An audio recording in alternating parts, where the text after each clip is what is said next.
going on, everybody? You are live with Osiris. Welcome to the Author's Lounge.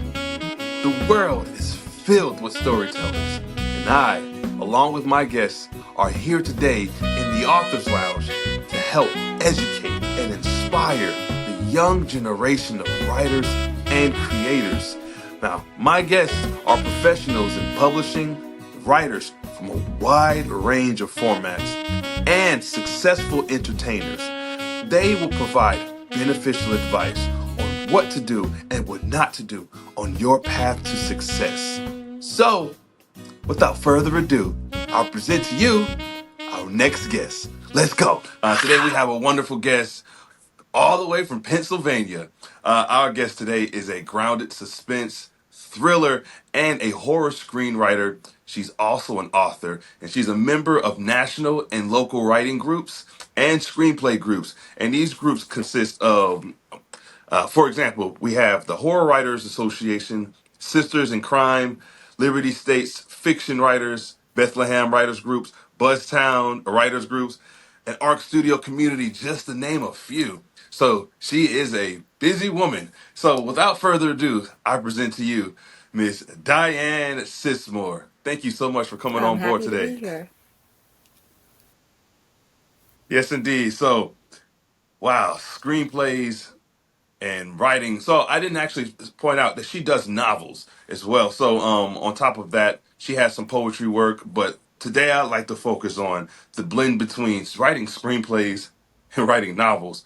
And most of my audience, they do or they have an aspiration to do either of the two. You do both. So what actually got you into writing There screenplays? was a story I wrote about 6, 7 years ago. It was a short story. It was for, it was a slot in a horror writers anthology. And Hmm. it came to me, I was on my way to a job site. I used to have a commercial janitorial company where we cleaned large construction sites. So I'd be going in a direction like an hour and a half away or whatever every day. For like 2.5 weeks. And there were a lot of Amber Alerts. All different girls, not the Hmm. same girl. Of similar size, similar age. And I thought, this is really odd. Then that's when I saw the anthology notice. And I had the 2 weeks Hmm. to write it. So every day after I was done working, I would stay up from 10 to midnight, work on the story, and then from sleep for 4 hours and go back to work. It was a vicious cycle. But the story Yeah. ended up making the short list. Well, I found out that short list was awesome because there were over 10,000 entries for that one spot. Yeah. So Wow. I'm like, okay, this story has some legs. And so I Hmm. tried writing it into a novel, and it lost the core essence of the story. And so I brought it back and rewrote it as a novella. Yet I thought not as many people are going to see this. So I decided to learn how to write screenplays. And that was my first Hmm. foray into writing a screenplay. I did take classes for it, which helped, but more than anything, it was the trial and error of writing it. Um, the big thing about the big difference in screenplay to fiction writing is you're not putting the emotion of the character in. You're not putting their thoughts in. You're putting vague setting, but just enough to make it interesting. And you're really just writing Hmm. actions that the actors have to process and bring to life. Where on the page in fiction writing, you need to put all that down so that your reader can make that character come to life in their mind. So there's a big Hmm. difference in how you write the same exact thing. Um, it took a lot Mm. of editing to pare it down, I bet. but I find screenwriting much easier now. It's a lot faster because you're not having to Hmm. put everything into it. And I For enjoy sure. starting off with one of my short stories and turning that into a screenplay. So, Oh, that sounds like a wonderful balance, and being even from a creative standpoint, it sounds like with doing screenwriting, and I've written screenplays like vaguely, and many years ago before I dove into mhm. actually writing books. And so I was very, very much green in that. And even to this day, I wouldn't know what happened to those screenplays that I wrote. But nonetheless, just it does seem like from a creative standpoint, you have to not necessarily be more or less creative, but have to wonder how do I turn all of this from from a novel and like condense it into that and still capture the essence of the story, right? Like, have you run into any difficulties doing that? And if so, how did you overcome Well, a that? novel is, say, 380 pages. A screenplay, at best, is you're shooting for 90 pages to 120 pages. Anything longer than that, you need an intermission. So, in a movie, Yeah. so or two parts. So you're not taking all of the book. You're taking the core parts of it, like the inciting incident, the first pivotal point that changes the main character's goal. What he what Hmm. he or she initially wanted to is now needs to do in order to reach their goal. Say a journey, for instance. Okay. They need to go get something Hmm. or find something. Then you have your antagonist who has very much the same goals, just looking at things a different way. Hmm. Because the antagonist always believes what they're Yeah, doing is right.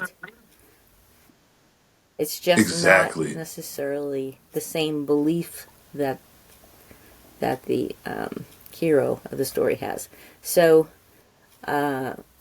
but those points have to be blended into the movie. So you have to take all those pivot points and the dark moment where all is lost and everything is changed then for the character, and what either makes them find their way or completely lose their way, Hmm. and then the wrap up.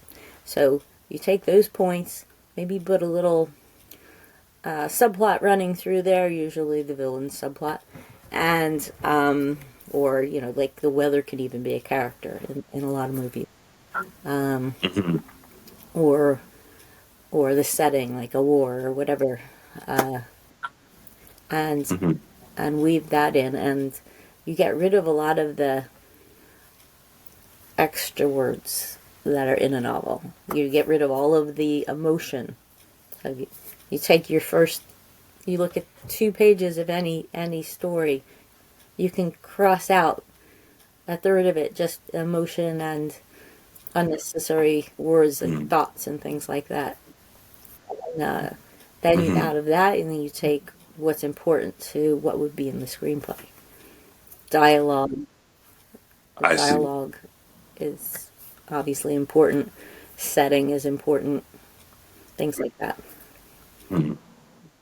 Yeah. Is it still true, right? Or at least does it still reign true today that each page in the screenplay pretty much roughly estimates to about a minute per page? Is Yes, that yeah, still a that's why thing, you want to or? keep it like 90 to 120 minutes, because more than 2 hours and people get antsy. They don't want to sit in the theater that long. So, Yeah. No, for or they sure. are even at home trying to get them to not look at their phones and, dual screen time. So, you want to keep the story as concise as you can so they stay interested. So, Yeah, and one thing I've always loved about just a writer in general, like just being involved in a community full of people that are like us, is the idea that you really can't do it mhm. without us. Like there's always a necessity for a writer. Way back, even down to Shakespeare, like I'm not even going to try to go biblical or anything like that, but the written word is Mhm. always there. And so there's always room for a writer. Even with, I've spoken to people who were naturally apprehensive about this whole rise of AI, and I'm not someone that's for or against any of these things. Like, hey, how do you use it to your advantage? But I bring that up because a lot of the younger generation of writers, or people who even want to become one, are naturally intimidated by the fact that I really don't have a space. I, meaning them, don't really have a space to do it now because AI is just going to do it for me. But I challenge that thought because the emotion still needs to be captured, and there's people who are still pulled to it. Not for you, right? You absolutely have that writer's touch, being able to just write in both in two completely different styles of writing. So my next question is: when you go from book to screenplay, have you had any of your work greenlit, filmed, and is out there for the Not public to yet, but I'm see? working on it right now. I have there's Yeah. a story that I wrote, a screenplay that I wrote called The Doll Keeper, and it's about children that are abducted because they look like dolls in a collection. Yes, so Oof. they're it's a race against time. So in that sense, it's a thriller. It's claustrophobic horror Hmm. because they're caged, and Hmm. suspense because you never know what's going to happen. Because the woman is Yeah. anybody who For sure. steals girls because they look like a doll is not quite altogether there. So and Uh-huh. she's easily unhinged. So we're working on that right now. Hmm. I am creating a pitch deck with Andreas Anderson, who I'll be speaking to shortly, and I have a second call with an executive producer to, they were interested. Now it's round two, so we'll see what happens. Oh, good luck with that. Best of best wishes with that. That's got to be exciting for Incredibly you. so. It's taking up an amazing amount of time. It, it's a constant Oh, I bet. push, but you have to stay engaged with it. Like keep pushing forward. And Hmm. there's no other. I don't know how else to explain that other than you have to stay positive that it's going to be made, no matter how many no's you get. So in every industry, Right. everywhere, there are no's. It doesn't matter if you're applying for a job at McDonald's or you're trying to get a screenplay produced. There's going to be no's. And all you need is one person to believe in you to say yes. And that's all it takes. Yes. That right there. Oh, yeah, I'm getting the chills, like quite literally getting the chills thinking about that because it's so true. And like most of society gets caught up in the idea that we have to just we want yeses everywhere, but the truth is you just need one, and that one person who believes in you, other than you believing in yourself, is so paramount. It's a game of it's a marathon. It's a game of built on endurance, a game built on stamina, and you truly have to outlast this. Like for me, I've been trying to be involved, or not even trying, just since 2008. Like I graduated high school in 2008. I went into the entertainment business, just wanted to become an actor, or went to acting school, and then even like dove Mm-hmm. into modeling. Eventually, I ended up going back to theater, and then just all to try to get some sort of notoriety that I wanted to help people. And you go through all this trial and error, and now in 2025, I'm finally getting some sort of traction with being able to get my word out. So, like I say, I bring that up because it's to your point about you just have to keep going because it's a lot of it's almost 20 years worth. Granted, I took some time away because I lost myself in the mix, but it's been a long process, and you truly can't No, give up on no, you yourself. can't. You are your biggest adversary. You really are. And your biggest advocate. So you're the one who's gonna. Yeah. It's easy. It's very easy to see the negatives, but you have to push that aside Yes, ma'am. always because there are so many more positives. And when you hear a no, it's not no forever. It's just no for now, or it just wasn't right for them. It's not Right. a personal thing. It's business. So you have to get a thick skin and really Yes. understand that part of it. And I mean, I had a lot of no's in the beginning of my writing. Everybody does, unless you're some Mhm. genius writer that everybody falls in love with, which I've never seen quite that. So writing writing takes Same. time to develop your voice, your style, your writing language.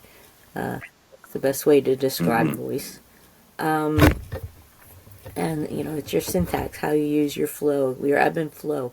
And I think poetry has helped me with that because I Hmm. do have an ebb and flow to my writing. For sure. But I can definitely pinpoint to my poetry for my fiction writing. My screenplay writing, no, Yeah. that's different. But, but when I get to flowing with the typewriter or the laptop, then yeah, my words flow. And I write. I don't write. I don't jump around in my story. I write linearly through it because if I write something to the end, towards the end, I'll know what my ending is. But if I write chapters or whatever in the in betweens, that might not happen because you might. Hmm. So I'll write my first 50 pages, and then I'll know my ending, and then I'm not really a plotter, but I'll pinpoint some things that have to happen in order for the story to work. And the same with the screenplay, Hmm. same thing. So, I mean, I know people who write pages and pages, and there's no wrong or right way to do it. But if I did that, I get bored with the story then, because then I already wrote it. Hmm. So, Right. Now, speaking of writing, right? How long have oh you my been writing goodness, for? a long time since I was 12. I'll be 65. You can do the math. So, so Okay. years. So yeah, Yeah. a lot of experience. But it's funny, I picked up something, I found some paperwork that had been shoved in a box, and I took out this like essay I had written in high school, and I saw my writer voice Hmm. even in that. So it's kind of funny how quickly it developed, which is Yeah. probably why I'm still writing because you have to enjoy letting those characters in your head run loose and and figure out which story is best for which character. Um, For sure. thought of another story the other day, and they were banging around in there saying me, and so I'm setting on that story till I figure out which character is going to run the show. So Right. yeah, a shrink would have a field day with me. No, I think with most writers, because we all have that similar, like, you kind of fall into your head, and what comes out, like, when when you're in the zone, it could be hours later. You come out, and it felt like minutes, and Yep. you have so much written, and you look back, and it's like, how did I get there? And I don't even remember the story coming out Right. of me, kind of thing. So Hmm. it's kind of cool. That's called the writing fogue. It doesn't happen all the time, but Uh-huh. when it does, it's awesome. I love it. It's such a like there's such dopamine like all tied into that, like that Hmm. natural dopamine you get into that flow state, and then all of a sudden the creativity and the creative juices just flow and it Hmm. pours on the paper, and you have no clue what happened with it. You bringing up, just the duration of you being a writer, right? Going back and looking at it, life, of Right. course, like life happens, but I suppose, for you, how have you been able to balance life with writing, or have you been able to make writing like or make a living off No, of writing? no. In the beginning, let's see. I got married young, so I had kids to raise. I started a Hmm. house cleaning business back then, so my writing took a back seat. So that I think that's why I write a lot of short Hmm. stories, because I could write a short story. A short story isn't takes doesn't take time over a long period. It's anything under 18,000 words. So my sweet spot's between 6,000 and 7,500 words. Figure four pages to each thousand. So it's easy to jump into the story, know what your ending is, and get your character through it. Put them through the ringer a few times too. Yeah, I must make it difficult. Yes. And because nothing earned at the end is valued unless you have to work for it. So the character has to work for their ending, kind of thing. Um, and the writer too. You have to be able to jump through hoops Yeah. too to get to the ending. So, but from there, that business took off. I just closed it 3 years ago. So that was 31 years. Hmm. But then I got employees and teams out there. But I was still going to jobs at like the large construction sites because there's 17, 20 people on Hmm. a job site. And I needed, Yeah. there's a general that gives direction. Yeah. And Oh, I was yeah. the general. Yes. No, for sure. So, but as me having to be on site diminished more over the years, I was able to sit and write more. Hmm. And then I would also got more involved with writing groups, and that really made a big difference. So I want to say in Yeah. '91 is when I really started to look at it professionally. I started writing children's stories. Um, Hmm. Little Brown Booking Company was interested in one of them, and they wanted me to change it to an early reader chapter book, which they didn't weren't around then. And I was like, I have no Hmm. idea what you want. Oh. And that was then that also my company pivoted then to all commercial, so that went by the wayside. Great story though. It is a good story. Yeah. The Puddle Man. I even wrote dark for children's stuff, so it was yeah, Oh, wow. yes. Nice. Back then it would have published. I don't know about now. Too many naysayers about things dark Look, for kids. So no, for sure, for sure. It's like there's a lot of truth in fiction. Is doesn't have to. The times have yeah. changed. No, that's for Well, sure. the So theme the on times it have was changed. don't talk to strangers. So, but Yeah. but anyways, I'm getting away from your question. But as time went, I dedicated more and more of my time. Now I'm semi-retired. I've had a few businesses running at the same time also while I had the cleaning company.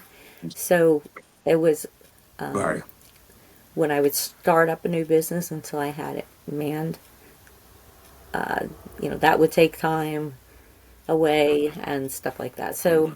yeah, there were stretches of 2 or 3 years in between where writing just came to a screeching halt. Um, but Right. I do so much other creativity in my life. So I'm a interior designer, um, design gardens as well, um, Hmm. and cooking because I am very creative cooking. So yeah, so it's like Okay. it's coming out in other ways. So as long as I'm creating in some way, Mhm. I'm happy. If I'm not, I'm cranky. So, Oh, but but I yeah, hear you on but now that. that I'm semi-retired, I really am focusing a lot more on my writing and able to produce a lot more. So Mhm. um, I try to I try to make myself sit in that chair for at least a couple of hours every day, no matter what's going on. And when I have a full day, sometimes I'm there all day. So it's Yeah. and depending on deadlines and everything else. Like I have a novel somebody wants right now, and I have to get that done. And two short stories, a novella. I have another screenplay I'm working on, short story collection. Yeah. So there's always something. There's always something to Ooh. work on. I'm like, if I can go, like, if I can just like go into your mind, right, and see what is going on in there and how you're putting it on paper. I bet it'd be like being in Wonderland. You know, like Alice in Wonderland and just around and it's, oh my God, this looks amazing. This looks so fun. Oh, I like this. Oh, it probably wouldn't work if you have ADHD. You probably lose so Well, much it is. It is. focus. I'm a squirrel. Yeah, shiny ball. There I go. I'm really good at squirreling. My office. My Same. office is upstairs. It's in the quietest part of the house. It's in like a little. It's a small room, one window, Mhm. but You know, I want. but, Oh, but sorry, that's sorry. it. Kind of like grounds me and makes me Hmm. focus more on writing instead of if I'm downstairs with my phone, I'll be looking on social media and everything else. All I right. and I'm all for having a glass of wine at night.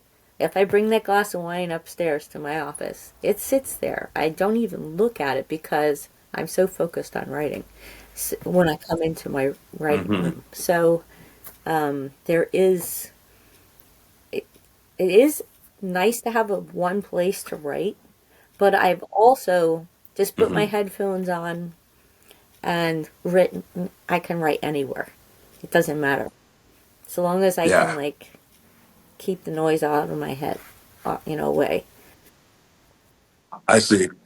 Yeah, so you found something that actually works for you. Like most people, I won't say most people, but I would imagine it to be a great deal of people have a writer space, like a dedicated area where their creativity Hmm. can go wherever they need it to go. And for you, because you've gotten to the point now where you put your headphones on, it doesn't really matter where you are. But you having that dedicated office that you can, that dedicated writing space in your office upstairs seems to kind of fit the mode of at least have a dedicated spot for Hmm. you to write at. Would you agree that that is helpful, or does it necessarily not even need to be It's very established? helpful. It puts you as soon as you sit down, you know that that's why you're there.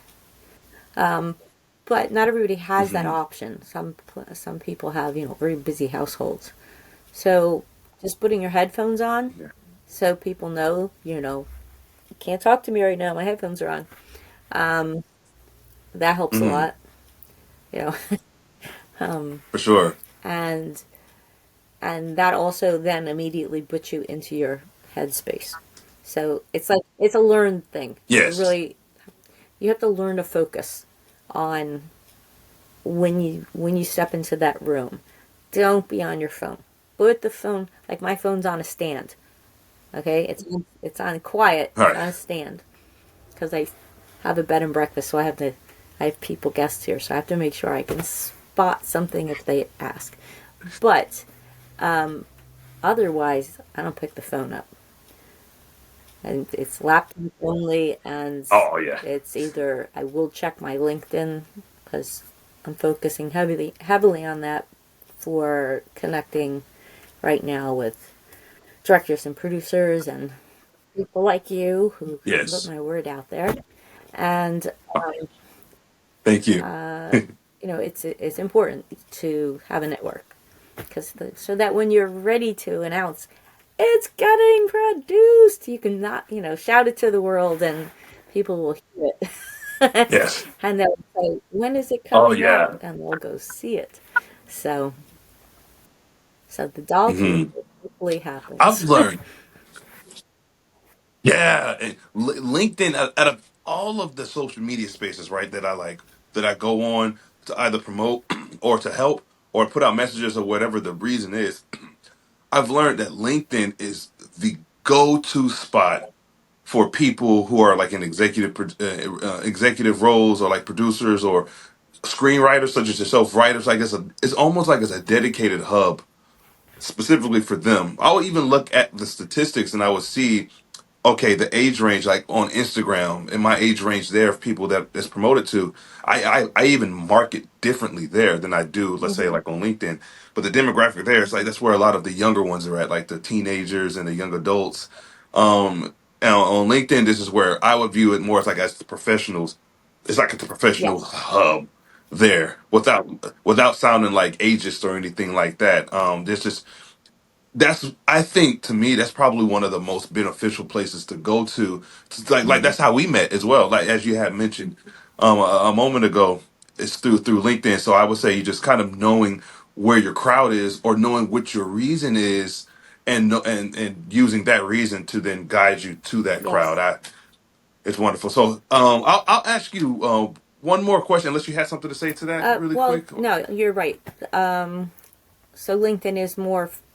It's not like Facebook or the others. It's like you're not putting up birthdays or look at the squirrels playing in the backyard kind of thing. It's focused on business. At least that's what I do with it. And I think that's Me people. too. It shouldn't be like Facebook. LinkedIn is not Facebook. That used to be Facebook For years sure. ago. Facebook has changed. Um, Oh yes, same with Twitter. It's yeah. like, or X So now. The, all the the social medias. There's so many new ones popping up, and I'm just waiting to see what. Yeah, Threads and Bluebird and whatever. Um, hmm I don't something know. like I think that. you stick to a couple and just do them well. Is what I've. For Um, sure. Yes, ma'am. but yeah, okay. You were saying. Oh yeah, but I'll have one more question before I let you go. Is one, best wishes with all of your works, and I'm certainly going to continue to watch and show some support with that, and I'll spread the word too. If I see it, I can just repost it, and I'll repost it on all of the social medias. But how can people reach you? That's my final question. If they want to, dive into your world, how can they reach you? You can email me. You can post my email. Okay, that works. And for just for those who are, because this is also going to be audio as well. Are you able to save that email Yeah. here, or It's how would you like that to be? DSISMOUR@gmail.com. And in the subject line, just put the title of your studio link. What is it? Asiris Inc.'s studio. Put that in the subject line, and then I'll know. I get a lot of email, so some of them I Oh don't. yeah, So, dedication. but if that's there, then I will open it. Oh, perfect. Okay, well, there you have it. Yep, and as you mentioned, I'll have this link in the description of this video, as well as in the description of the audio recording of this as well. So, hey, any closing remarks before I let you Not go? much. It's been a pleasure. Thank you so much for having me. This is really, Oh, I enjoy thank speaking you. to especially the younger generations because we need you guys to be writers. AI is not going to take over writers. It'll take over some parts of the writing, but it will not take over the creativity because it does not have emotion. So we still have emotion to write in that we can make use of, and your jobs are still safe. So, Yes. I love it. Your jobs are still safe. Thank you so much. And hey, thank you all so much for taking the time out of your day to tune in to today's episode of the Author's Lounge. It's been wonderful. It's been fun.